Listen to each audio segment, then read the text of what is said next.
Yeah. This is Lady Mogul Talk, talking about black excellence. Ladies building legacies, fostering communities. There'll be topics to grow with dynamic heroes.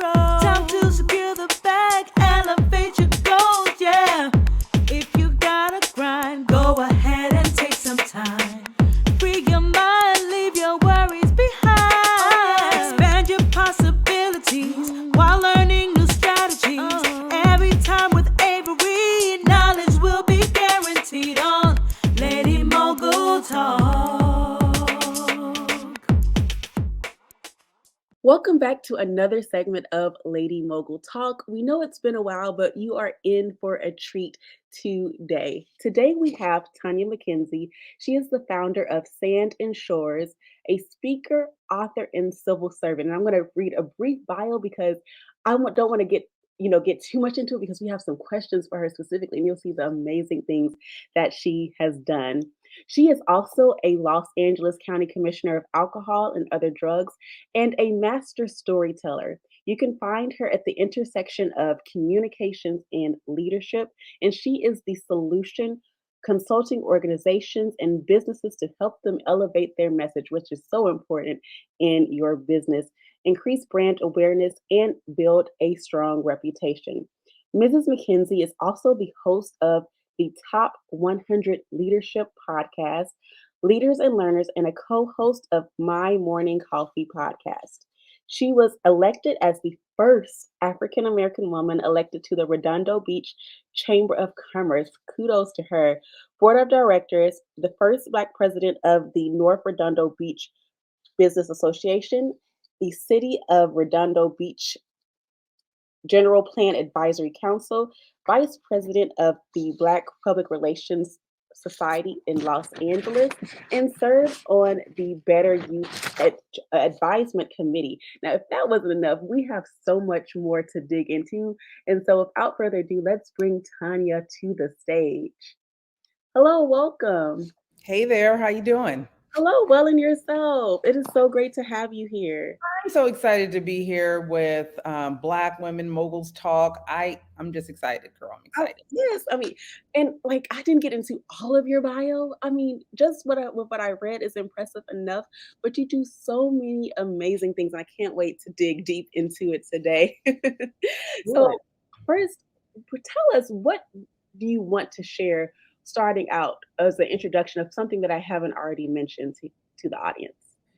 One of the things that's really important that I do right now, I have a small group. It's about 1,000 women, and it's called Lady Boss.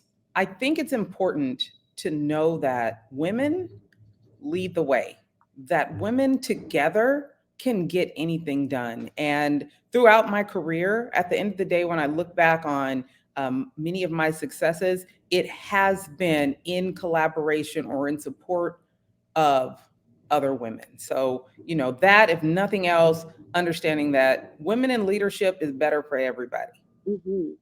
That is so true. That's a great way to start. And that's what Lady Mogul Talk is all about. So when we read your bio, we were like, yes, she definitely needs to be on the show. She evokes everything that we stand for. So excited to have you here.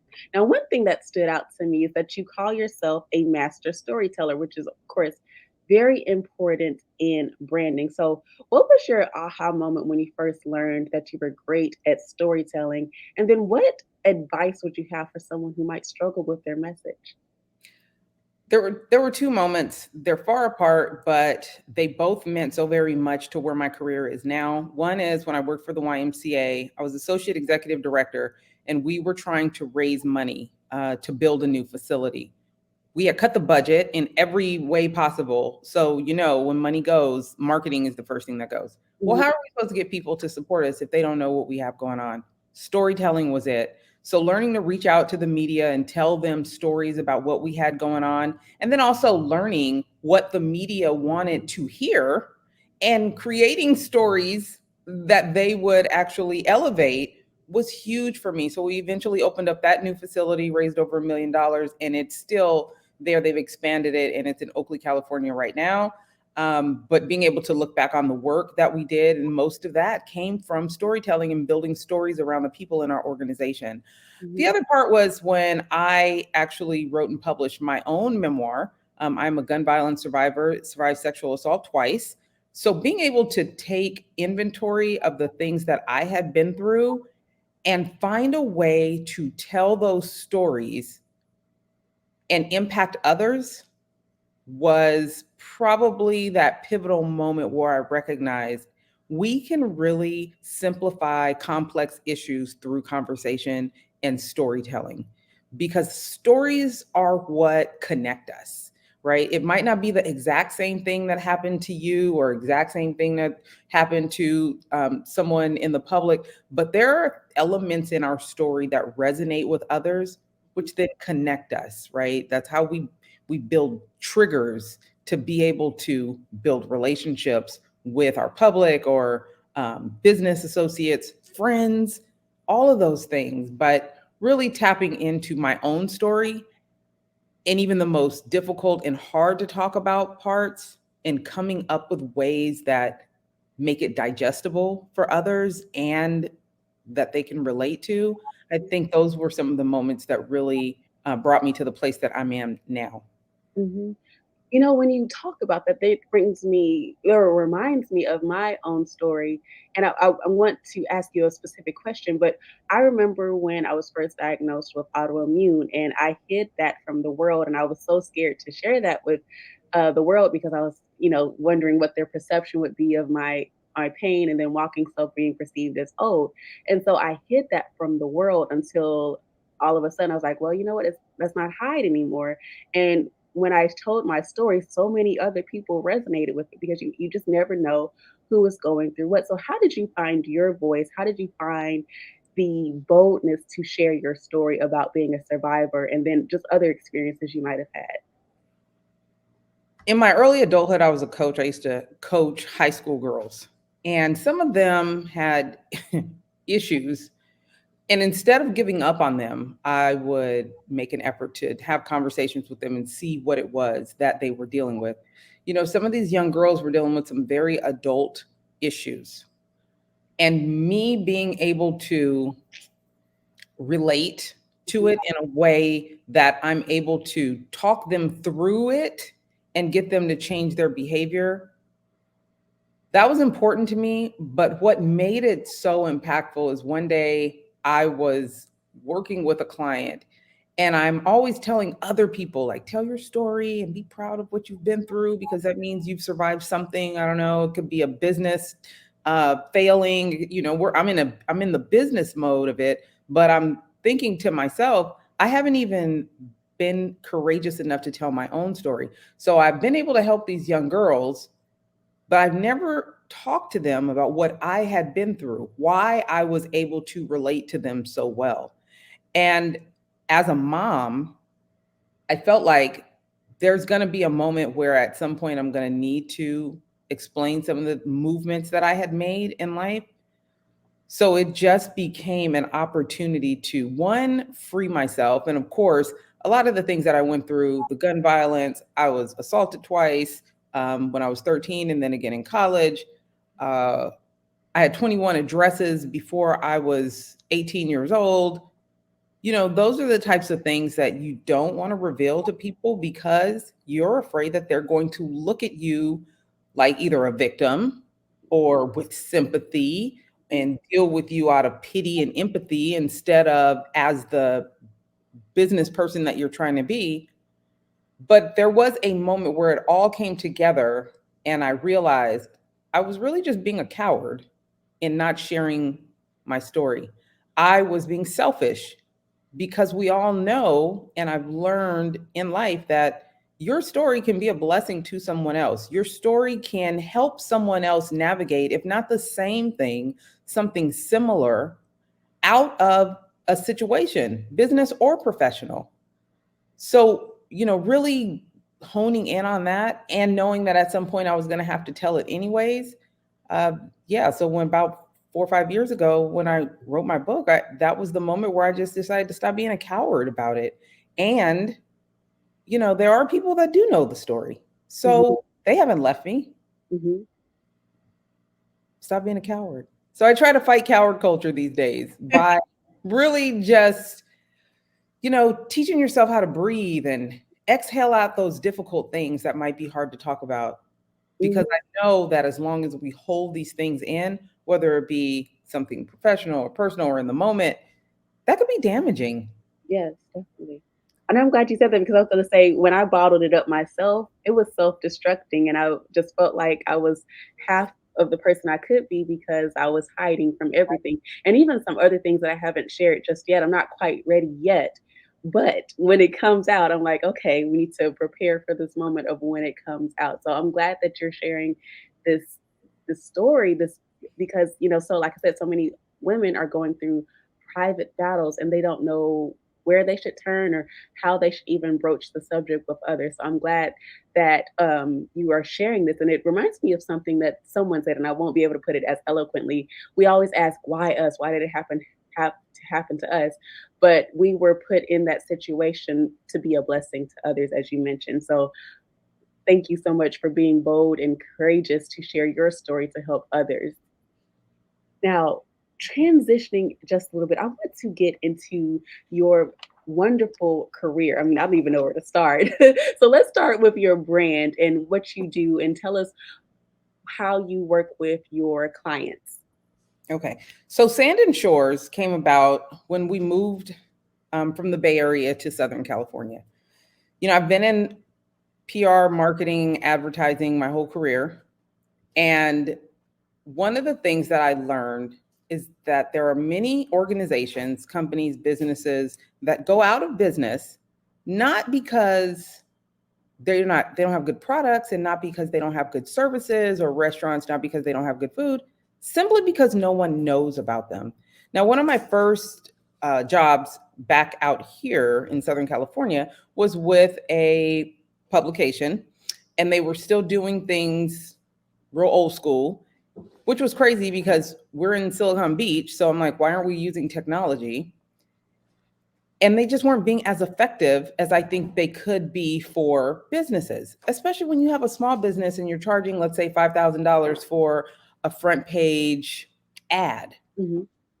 Are you really getting everything that you should from that ad? When you're telling people 10,000 people will see it, 5,000 people will see it, how are you measuring that? So you have these small businesses that are writing big checks in the hopes that someone will see them and come work with them. Well, here's the deal. What is the last ad you actually remember in a magazine or a newspaper? But what is the last story someone told you that you're going to remember? So I started Sand and Shores because I know that businesses and entrepreneurs have stories to tell. And that's the essence of public relations, not just advertising, but the stories behind the advertising, not just marketing, the stories behind the marketing. Marketing is someone telling you how amazing they are. If you look at your social media marketing, you're telling the public how amazing you are. Public relations is other people telling other people how amazing you are. But there's an art to that. There is the ability to be able to get others to sing your praises, others to verify your qualifications, others to tout your wins. That is an art form. So I started Sand and Shores to be able to help these small businesses, entrepreneurs, and nonprofits, civic organizations tell their story. Even with, civic organizations, I think they're so used to just saying, this is what we're spending money on. This is what we're doing. And the public is supposed to believe them. But the truth of the matter is, they don't. If you look at statistics these days, no one trusts the government. No one trusts any government organization. So, how do you build trust and transparency in the communities that you serve? How do you build trust and transparency in the customers that you're broaching to get them to spend their money, to spend their time on you? Hmm.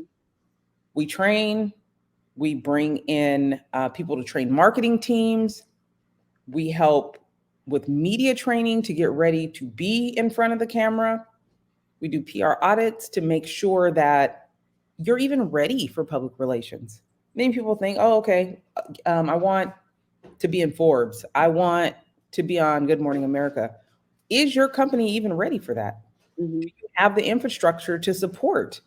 if someone sees you somewhere and wants to buy your services or invest in your business? Are you ready for that? Is there any bad stuff about your organization that you don't even know about?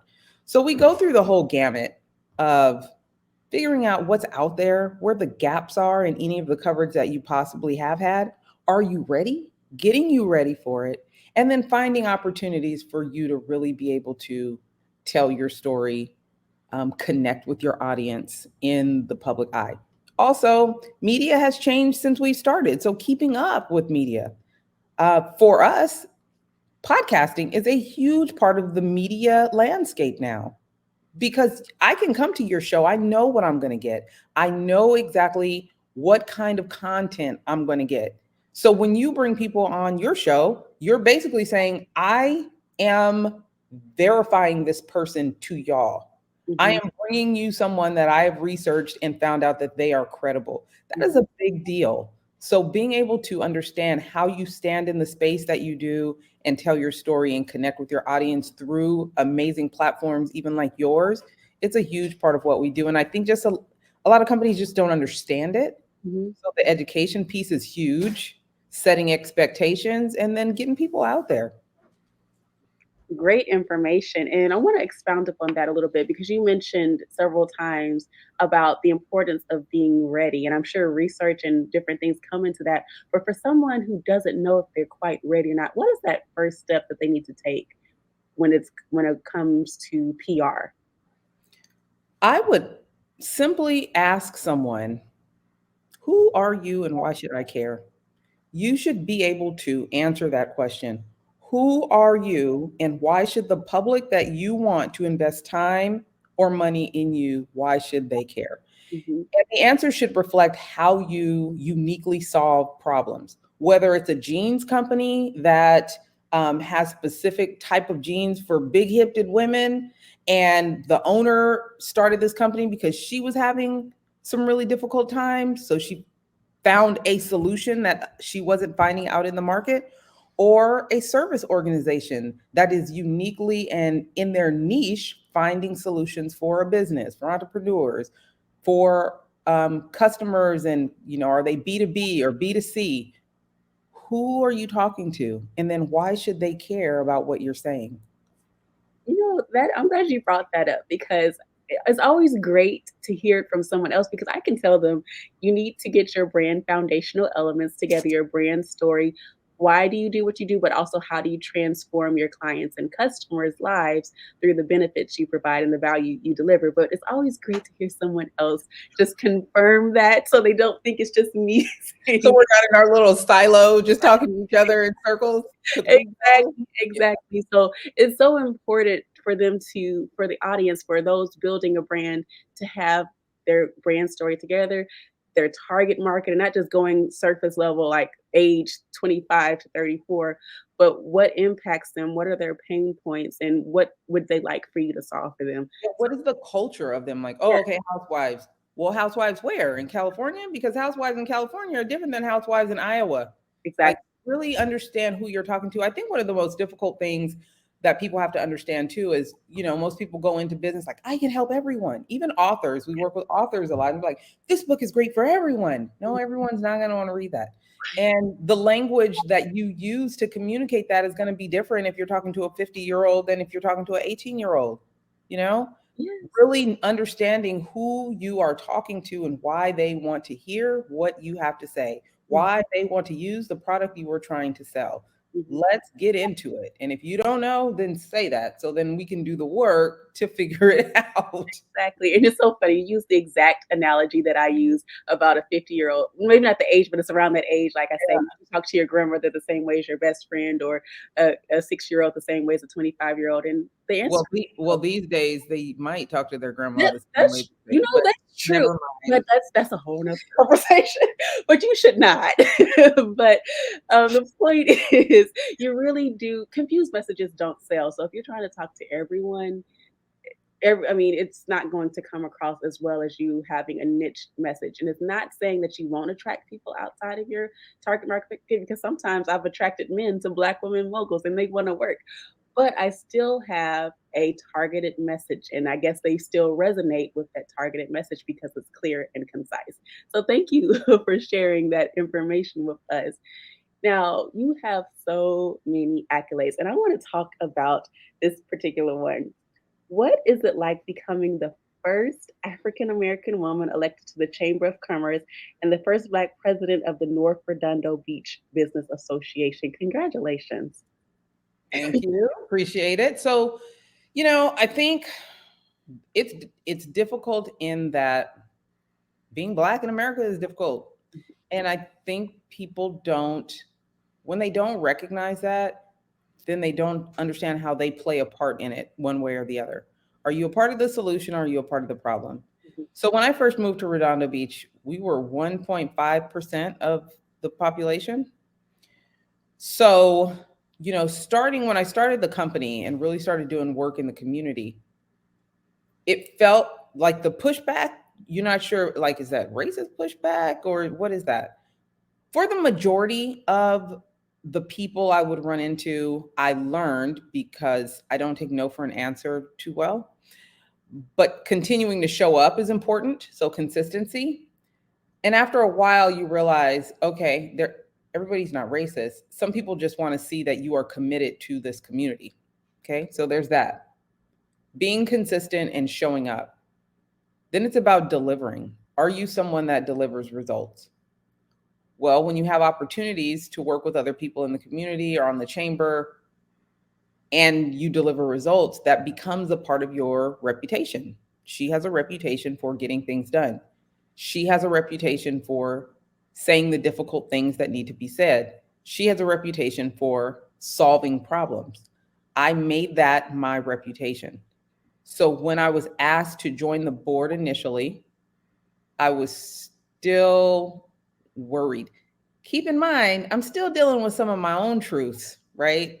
So mhm, I don't know how everyone's looking at me. I want to be clear.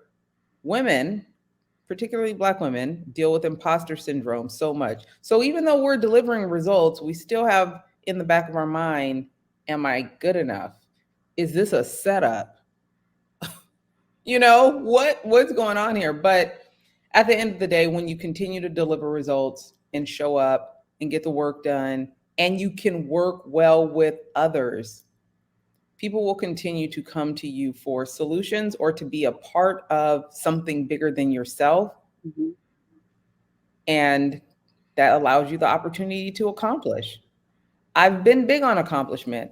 I actually think this is new for me too, so I'm going to say this here. um, it's a trauma response for me. My grandfather is someone that worked incredibly hard and did some amazing work, and he left a legacy of adoration. He has always been my moral compass. So I always feel like I'm trying to, I wouldn't say impress him, but make him proud. Mhm, So being able to continue to accomplish, get things done, yeah, it's a trauma response, but it also feels good when people acknowledge that your work is quality, that mhm. your work is wanted, and that your presence is wanted in the room. So it caught me off guard, but I eventually wound up being like ambassador of the year for the Chamber of Commerce and a woman of the year by the chamber. And now, and then I was on the board for a while. So yeah, I was the first African American woman. But that also goes to show that sometimes we don't enter spaces because of that fear. And again, I'll lean back on coward culture. I really think it's our job to fight that through the work that we do Mhm, and by showing up in spaces that don't usually have us. mhm, We have to do that. We cannot continue to let our resistance or our apprehension to resistance keep us from entering those rooms, mhm, because someone's going to have to be the first. mhm. If you don't want it to be you, okay, but someone's going to have to deal with that apprehension at some point. And I've just never been one to cower to fear. Um, so yeah, I just did the work. I love what you said. So many gems there, and I won't be able to rehash it all because you just already put it so eloquently. But the one thing that well, number one, consistency you mentioned, and reputation. Those were the two words that stuck with me throughout what you were talking about, because you do need to be consistent and show up in those rooms. And even me with Black Women Moguls, I love my Black women entrepreneurs, but I still show up in other rooms, even with the name Black Women Moguls, because I'm like, oh Lord, how are they going to perceive Black women moguls when I'm in predominantly white spaces? And usually, unless they're fooling me, they receive it very well. So you can't be afraid to show up to the other spaces. And as much as we love our community, we have to be able to extend to other communities, because they also have knowledge there that they can reach back with us, and we can further along our message and spread it to our community. So we do need to show up in all the spaces that will benefit us. So I'm glad that you shared that. And then also, you were talking about, again, coward culture. You have to sometimes, even if you might be afraid, do it scared anyway, because you never know who needs exactly what you have to offer. And I always share the story about how I was getting ready to apply for the AARP Foundation to be a business coach. And I was like, oh, Lord, I might be the youngest person who might be applying for this. And so I was like, well, are they really going to listen to, when I was 30 at the time, but this little 30-year-old? And they accepted me. And my two mentees, they really benefited from what I had to say. So you can't really just let that fear and like, okay, are they really going to accept me take over? Because you never know what people will, how people will benefit from what you have to say. And So I'm all. just going to call you Benjamin Button because you're aging backwards. I had no idea that you were anywhere near 30. Thank you. I'll take it. I'll be 32 tomorrow. Amazing. Oh goodness. So thank you. I accept that. They say black don't crack. So hopefully I can All keep right, we'll take it. We'll take it. it. Now, going back to you to date, after accomplishing so many things, I know there's so much more to come. To date, what would you say is your biggest accomplishment? I would say that my kids and their current successes, Mhm. not that I'm living vicariously through them, but I look at my daughter. Okay, this is really weird. So y'all don't be too judgy. She smiles a lot. Like she's really happy all the time. And when she gets cranky, she's cranky. But when my kids are laughing and they're smiling and they are just enjoying their life, I can get caught staring at them, like creepy staring at them, because I am so happy that they are happy. In a time when our country is so chaotic, Mhm. and things are so out of pocket, my husband and I can still provide a home with safety and stability for these young people. Mhm. My oldest is now coaching at University of Nevada, Reno. He graduated from Sarah Lawrence College in New York. And my husband and I have been married for over 21 years. I come from incredible dysfunction. I don't think there's three married couples in my family. Mhm. I have parents that were addicted to drugs and alcohol. I have survived some crazy stuff. So to be able to make a decision that does not continue to follow a path that I was born into, to Mhm. make a decision to clear the deck for Mhm. them and not subject them to having to deal with generational trauma and dysfunction, Mhm. and it shows up in their faces and it shows up in how they move and how they make decisions. And I know that that has a lot to do with how my husband and I move and the decisions that we make and our work ethic, and demanding a lot from them unapologetically.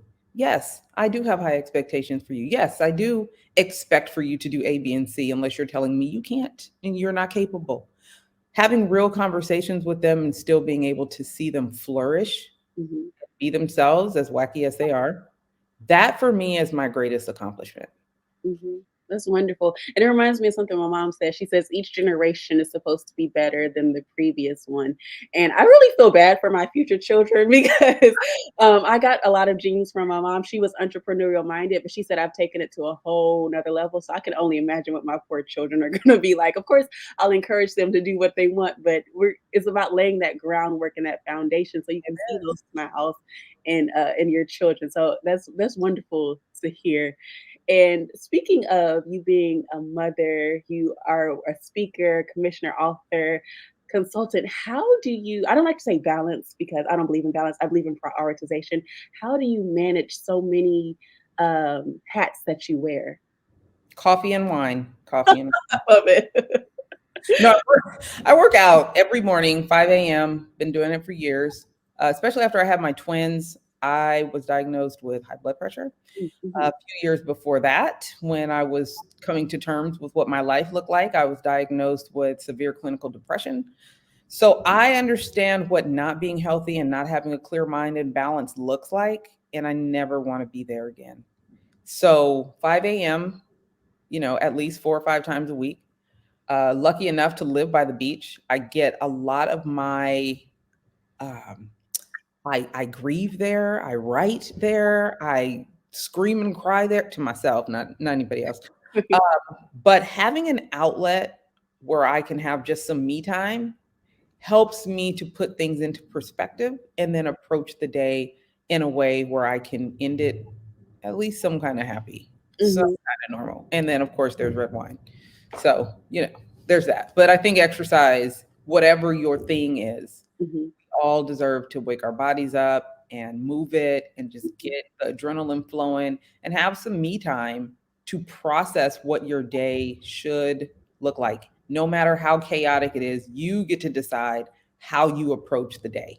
You get to decide if you allow for it to control you or are you going to control it. And just taking that time in the morning before all the craziness happens really helps to make sure that I'm prioritizing correctly.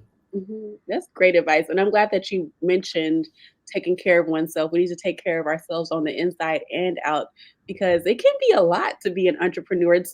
People put on a facade, but I think it's starting to come out that yes, they too struggle with various things. So it's important to take care of your mental health and your wellness. And this weekend, I plan on like turning off my email, letting my team do everything, and decompress because I realized I have been stressed for some reason. So we have to take those breaks for ourselves. I ask my friends often, do you take baths? And they're like, "Ugh, no, when do I have time to take a bath? Listen, that'll be the moment that they don't want to talk to me. No, none of my kids want to talk to me when I'm naked. So I take my hot baths on top of the fact that it gets to cleanse, detox, and you Mhm, just kind of get a moment. So finding different things, different moments that you can really just feel good, mhm, feel free, mhm. take a breath, relax, and then go back to the battle when you're recharged. Yes. It's important. It's Mhm, hugely important. mhm, and it doesn't have to be, like you said, it doesn't have to be big. It could be as simple as taking a bath. I like to light my candles, go on a walk, or do something. It doesn't have to be like, "Oh, I need to go on a trip today." Just something to clear your mind just for a little bit. The way these people are acting crazy on the airplanes these days, you be like, take a trip. Lord help me. Oh, Exactly. You never know these days. Oh my goodness. Well, I have thoroughly enjoyed our conversation today. And I want to be sure that we give another plug for your business. So let us know, how can we keep up with you? What's next? And for those who need your services, be sure to share your social media contact and website. so Tonya McKenzie PR on all social media platforms for me, but Sand and Shores, just like you see it, SandAndShores on all social media platforms and sandandshores.com. See consistency. What's next? Lead the Way. It's a book about women in leadership. So that should be coming up this year. And I love to connect. I love to connect with people that are looking to figure out how they want to move next, who they can connect with to do something that they never thought that they would do. There's so many different ways that I think we can connect and touch the world and make an impact. So, always looking to stay connected, chat about a few things, see what we can come up with, how we can just run it and find something really cool for us to do together. So, if any of that appeals to you, if you're trying to figure out your story and how you pitch it to the media, any of that, contact me. Happy to chat. That's great because I know that our audience can benefit from your services and especially the storytelling part because that is so key to building a successful brand. Now, is there anything that you want to leave our audience with as we close? Prepare for the worst, hope for the best, and run it. So, whatever it is you've been holding back doing, that idea that you've had in your head, just run it. Get prepared. It doesn't have to be perfect. You can do it again with some improvements, but no one's perfect. So, stop holding back. Fight coward culture by doing the thing, saying the thing, making it happen. Because if it's for you, you're never going to see it to fruition by holding back. So I just encourage you all, just run it. Usually I have something to say after this, but I'm just gonna let that marinate because that was a sound and sage advice. So thank you so much, Tanya, for sharing part of your day with us. I know that whoever watches this will benefit from the great advice that you've shared, and I just really hope it encourages someone to be bold and share those things that they are hiding because someone is waiting for exactly what they need. So thank you so much for being here. Thank you for having me. You guys have a great one. Thank you, everyone. This has been another segment of Lady Mogul Talk, and we'll see you in the next episode.